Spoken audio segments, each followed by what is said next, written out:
প্রথম প্রশ্ন, স্ত্রী স্বামীর কোন পাশে ঘুমানো উচিত এ সম্পর্কে ইসলাম কি বলে? দ্বিতীয় প্রশ্ন, স্বপ্নে হুজুর, আলেম ওলামা বা ইসলামী বক্তাদেরকে দেখলে কি হয়, বিস্তারিত ব্যাখ্যা জানতে চাই। তৃতীয় প্রশ্ন, ফরজ নামাজের শেষের 2 রাকাতে কি সূরা মিলানো যাবে? মিলিয়ে ফেললে করণীয় কি? আসসালামু আলাইকুম ওয়া রাহমাতুল্লাহি ওয়া বারাকাতুহু। আলহামদুলিল্লাহি ওয়াহদা ওয়াসসালাতু ওয়াসসালামু আলা মান লা নাবিয়্যা বা'দা। প্রিয় দর্শক, অত্যন্ত গুরুত্বপূর্ণ অনেক প্রশ্ন আমরা আপনাদের কাছ থেকে পেয়েছি। আজকের এই ভিডিওতে তন্মধ্য থেকে উল্লেখিত নির্বাচিত গুরুত্বপূর্ণ 3টি প্রশ্নের জবাব নিয়ে বিস্তারিত আলোচনা করব ইনশাআল্লাহ। সুতরাং মনোযোগ সহকারে ভিডিওটি শেষ পর্যন্ত দেখবেন। আর আপনার কোনো প্রশ্ন থাকলে অবশ্যই কমেন্টে লিখে যাবেন, আমরা পরবর্তী ভিডিওতে জবাব দিতে চেষ্টা করব ইনশাআল্লাহ। আমাদের সাথে সরাসরি যোগাযোগ করতে, প্রশ্ন করতে, আরো অসংখ্য মাসালা মাসাইল জানতে আমাদের ওয়েবসাইট, অন্যান্য চ্যানেলগুলো, ফেসবুক পেজগুলো ভিজিট করতে পারেন, যার লিংক নিচে ডেসক্রিপশনে দেওয়া আছে। তো প্রিয় দর্শক, কথা না বাড়িয়ে আমরা সরাসরি প্রশ্নের জবাবে চলে যাই। প্রশ্ন ছিল যে ফরজ নামাজের শেষের 2 রাকাতে কি সূরা মিলানো যাবে? মিলিয়ে ফেললে করণীয় কি? দেখুন, ফরজ নামাজের শেষের 2 রাকাতে সূরা মিলানো সম্পর্কে বুঝতে হবে যে আপনি যদি জামাতে নামাজ পড়েন ইমামের সাথে, তাহলে ফরজ নামাজের শুরুর 2 রাকাতেও কোনো সূরা মিলাতে হবে না আপনার জন্য, শেষের 2 রাকাতে সূরা ফাতিহাও পড়তে হবে না, সূরা মিলাতেও হবে না।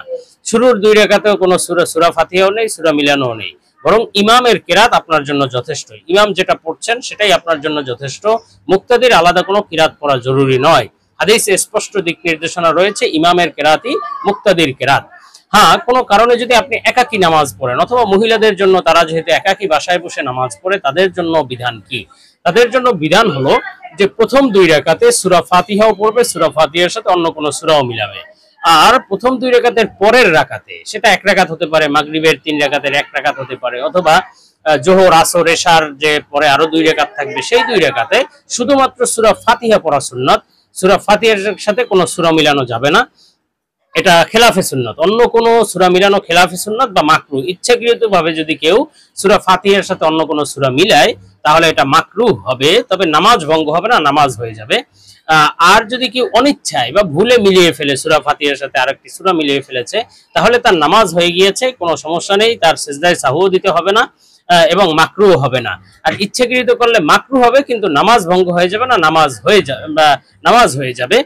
তবে সুন্নাত, ফরজ ছাড়া সুন্নাত বা ওয়াজিব নামাজের প্রত্যেক রাকাতেই সূরা ফাতিহার সাথে অন্য সূরা মিলাতে হয়, এটা জরুরি। শুধু ফরজ নামাজের ক্ষেত্রে উক্ত বিধান প্রযোজ্য হবে। তো আমরা পরবর্তী প্রশ্নে চলে যাই। প্রশ্ন ছিল, স্বপ্নে হুজুর, আলেম ওলামা, বক্তাদেরকে দেখলে কি হয়, বিস্তারিত ব্যাখ্যা জানতে চাই। দেখুন, আল্লাহ রাব্বুল আলামিন স্বপ্নের মাধ্যমে বান্দাকে বিভিন্ন সময় বিভিন্ন বার্তা দিয়ে থাকেন, কখনো সুসংবাদের বার্তা, আবার কখনো সতর্ক বার্তা। তো আজকে প্রশ্নের ভিত্তিতে আমরা স্বপ্নে আলেম ওলামাদেরকে দেখলে কি হয় এ সম্পর্কে আলোচনা করব।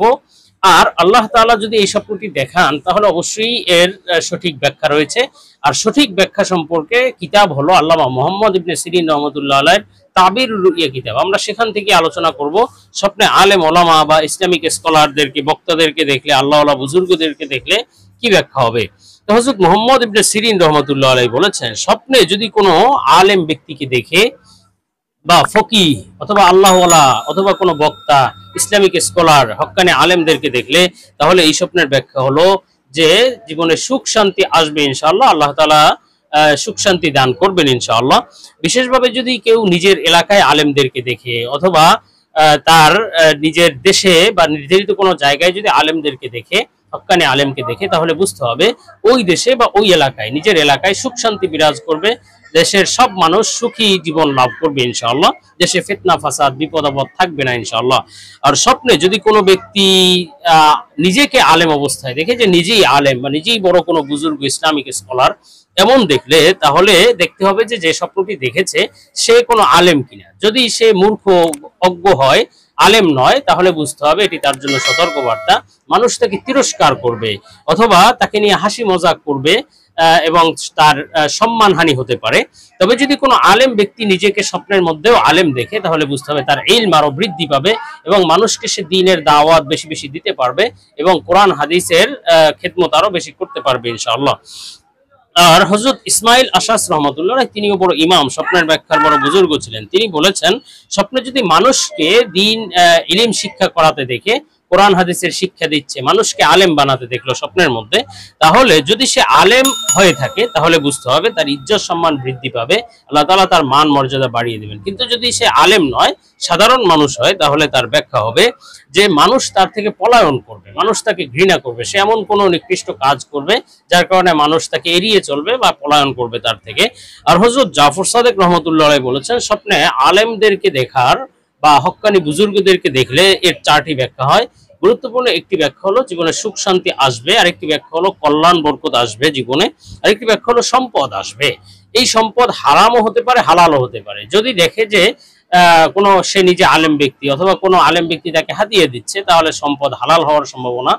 আর যদি দেখে যে সে মানুষকে ইলিম শিখাচ্ছে বা কোরআন হাদিস শিখিয়ে টাকা নিচ্ছে, বিনিময়ে টাকা নিচ্ছে, তাহলে এই স্বপ্নের ব্যাখ্যা হবে সে কোনো হারাম সম্পদ পেতে পারে, বা ঘুষ সুদ এই ধরনের কোনো হারাম সম্পদ। আল্লাহ থেকে আমাদেরকে হেফাজত করেন। এবং আরেকটি ব্যাখ্যা হলো সে দ্বীনের কাজ করতে পারবে। হক্কানি আলেমদেরকে দেখলে বুঝতে হবে সে নিজেও দ্বীনের কাজ, দ্বীনের দাওয়াত দিতে পারবে ইনশাআল্লাহ। আর স্বপ্নে যদি কেউ নিজের কাছে আলেমদের পোশাক দেখে, জুব্বা পাগড়ি এই ধরনের আলেমদের পোশাক দেখলে, অথবা অন্য কারো গায়ে যদি আলেমের পোশাক দেখে বা নিজে গায়ে দিতে দেখলো, মোট কথা যদি আলেমদের পোশাক দেখে, উত্তম পোশাক দেখে, তাহলে বুঝতে হবে যে এই স্বপ্নের ব্যাখ্যা হলো শীঘ্রই তার বিবাহ হবে এবং তার স্ত্রী হবে সতী, নেককার পরহেজগার স্ত্রী সে লাভ করতে পারবে। আর যদি কোনো নারী এই স্বপ্ন দেখে, তাহলে বুঝতে হবে তার স্বামী নেককার পরহেজগার উত্তম স্বামী সে লাভ করবে ইনশাআল্লাহ। আর স্বপ্নে যদি কেউ নিজের মসজিদের ইমাম সাহেবকে দেখে, তাহলে বুঝতে হবে যে আল্লাহ তাআলা তার ইজ্জত সম্মান বাড়িয়ে দিবেন, যে স্বপ্নটি দেখেছে তার মর্যাদা বৃদ্ধি পাবে। আর যদি দেখে সে নিজেই ইমামতি করাচ্ছে, তাহলে বুঝতে হবে সে নেতৃত্ব দিবে, সমাজের নেতৃত্ব দিবে। কিন্তু যদি দেখে সে বসে বসে ইমামতি করাচ্ছে, নামাজ পড়াচ্ছে মানুষের, তাহলে বুঝতে হবে সে অসুস্থ হয়ে যেতে পারে। আর স্বপ্নে যদি কোনো ব্যক্তি দেখে যে সে কোনো আলেমের সাথে, ইসলামিক স্কলার বা বক্তাদের সাথে অথবা হক্কানি বুজুর্গানে দ্বীনের সাথে সে জিহাদ করছে, অর্থাৎ শত্রু কাফেরদের বিরুদ্ধে লড়াই করছে, তার সাথে কোনো আলেমও রয়েছে, এমন স্বপ্ন দেখলে তাহলে বুঝতে হবে সে আল্লাহ ওয়ালা হতে পারবে, আল্লাহ তাআলা তাকে কবুল করে নিয়েছেন এবং সে ভেলায়াত লাভ করবে এবং সম্পদ ও হালাল সম্পদ লাভ করতে পারবে ইনশাআল্লাহ।